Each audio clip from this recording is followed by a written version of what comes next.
Alegrías prohibidas. Un mediodía fui a almorzar con mi hija a un restaurante vegetariano de Palermo. Un placer muy sencillo y disfrutable. Charlábamos mientras el sol del mediodía nos acariciaba y rodeadas por el aroma del risotto de arroz maní, el hummus, la mayonesa de zanahoria y el perfume a limoncello. Sin embargo, después de una hora empecé a sentirme culpable. ¿Y eso? Una voz interna, censuradora, me decía que era martes al mediodía y yo estaba ahí, perdiendo mi tiempo. Pero ¿qué significaba exactamente aquella intromisión en aquel momento tan perfecto en el que yo estaba plenamente presente? Un sensor interno de lo prohibido me recordaba que no estaba produciendo, porque había elegido disfrutar de no hacer nada en mitad de la semana. Y había algo peor, la sensación de que iba a pagar caro aquel stipendio con una sobreacumulación de tareas en los días siguientes. Es que el capitalismo te exige producir siempre más. Por eso te da culpa disfrutar del no hacer. Coló mi hija, que es una pequeña sabia.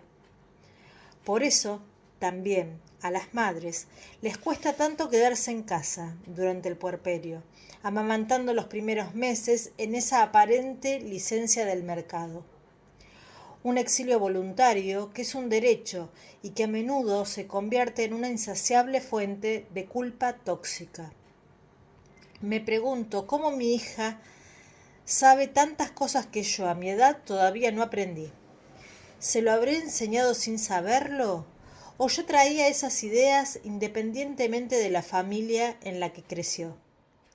Esa tensión entre disfrutar y producir me trajo a la mente una entrevista de Gabriel García Márquez con Fidel Castro que leí cuando tenía 18 años y que todavía guardo en la memoria. García Márquez, admirador de Castro, le pregunta qué extrañaba de su vida anterior, cuando era un hombre común. El comandante de la Revolución cubana, quien al momento de aquella charla era uno de los blancos más amenazados del mundo, demora la respuesta y finalmente responde: pararme en una esquina a comer un helado. Pensaba en eso cuando mi hija volvió a interrumpirme con una pregunta brutal. Ma, yo me pregunto, vos, ¿cuándo disfrutás? Volví a casa después de aquel almuerzo y fui directamente a mi escritorio a revisar mis cuadernos. Descubrí allí muchas historias sobre los mezquinos y miserables que podemos ser con nosotros mismos, a veces sin darnos cuenta y otras creyendo incluso que nos tratamos bien. Había anotaciones que yo no recordaba, como una charla con una escritora a la que una vez entrevisté y que me contó que antes de darse permiso para escribir profesionalmente, solía hacer unas listas con todos sus deseos postergados y sus alegrías prohibidas. Esa lista incluía patinar, tomar un curso de cerámica, ir a un spa una tarde entera, bailar. Al leerla, se dio cuenta de lo mal que se trataba, y de lo ocultos que estaban sus verdaderos deseos. Solo cuando empezó a permitirse disfrutarlos tomó conciencia de que en el fondo de su ser quería ser escritora. Yo pensaba que me trataba bien y que era buena conmigo, pero cuando decidí listar los permisos que me daba, se me heló la sangre. Entonces me pregunté, ¿mi vida me sirve a mí o solo le sirve a los demás? En mis cuadernos también encontré textos que yo misma había escrito acerca de unas vacaciones de verano en Córdoba, cuando escalamos una montaña muy alta con un grupo de amigos y un guía. Algunas corrientes de la psicología dicen que cuando uno se atreve a subir una gran montaña, en realidad se está habilitando simbólicamente a subir grandes alturas en su vida. A mí me había funcionado así. Después de ese verano tuve un logro profesional muy importante.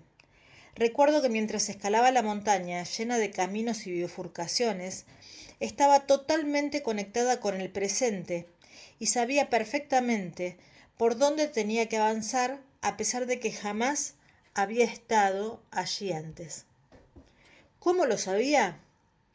La conexión con la situación me despertaba una sabiduría interna, una intuición precisa que me mostraba por dónde avanzar. Estaba en el aquí y ahora.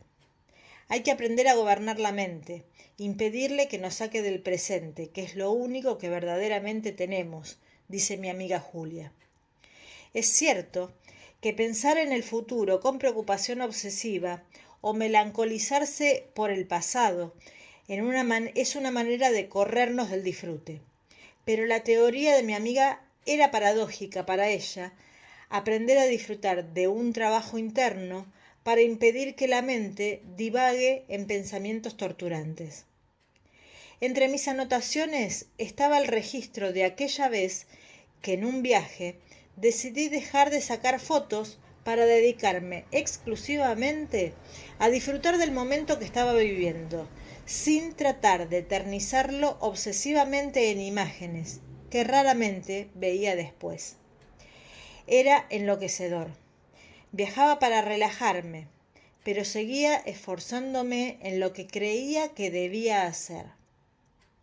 Más adelante, en otras hojas de mi cuaderno que no tenían nada que ver con aquel viaje, yo había escrito: a veces estamos tan dormidos, somos tan robotitos, que ni siquiera podemos identificar bien qué deseamos.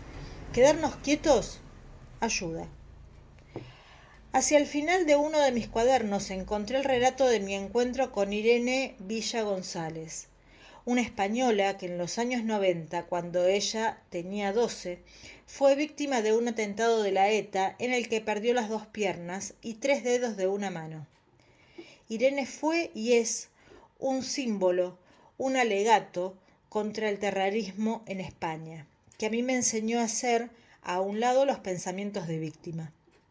El victimismo es una droga con la que lucho desde mi infancia, impulsada por la melancolía de mi abuela materna que me crió. Pero Irene también había tenido lo suyo y sin embargo se había convertido en un ejemplo de resiliencia. Vivía la vida pensando en disfrutarla, sin abrirse paso con el pasaporte de persona sufrida. ¿Quién te enseñó eso?, recuerdo que le pregunté. Mi madre. Un día vino al hospital mientras yo estaba hecha una porquería y me dijo: aquí hay 2 opciones, Irene. Vivir toda la vida resentida, maldiciendo a los terroristas y ser una infeliz, o decir que has nacido sin piernas, que esto es lo que tienes, que no hay nadie a quien odiar, que no hay nadie a quien culpar y que estás dispuesta a empezar de cero. La que decides eres tú. Es así. Aunque nos gusta responsabilizar a los demás, somos nosotros quienes decidimos. Hoy Irene Villa está casado, tiene 2 hijos, es deportista y enseña con su vida que la única discapacidad real está dentro de uno. Apuntá siempre a la luna. Si no acertás, de todos modos, caerás en las estrellas.